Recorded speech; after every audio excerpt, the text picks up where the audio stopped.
سم خالص بود، سم خالص. امشب میخوایم خاطره بازی کنیم. برگردیم 10 سال پیش، موقعی که ابروها رو پهن میکشیدن و روشن و کادری، لبا رو تا این بالا مالاها روژ میزدن. یادمه اون موقع هر کی که ابروهاش از همه روشن‌تر و کادری تر بود، خفن‌تر و داغ‌تر بود.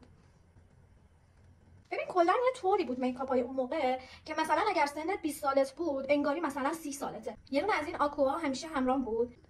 از این فاجعه بدتر این بود که این ابروهای پهن و قاب و تتو میکردن. خط چشمم همیشه کامل میکشیدم. اون موقع خط چشم پاریس استفاده میکردم.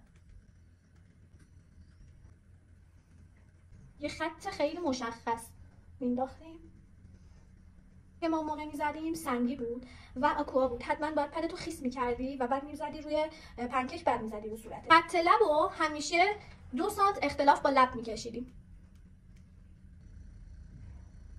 وای قار میدای من کوش، وای وای وای میرم از هوش. دیگه چه چیزای سمی تو میکاپمون به کار میبردیم که من الان امشب یادم نبود؟ بیاین پایین برام بنویس ببینم شما چجوری میکاپ میکردید.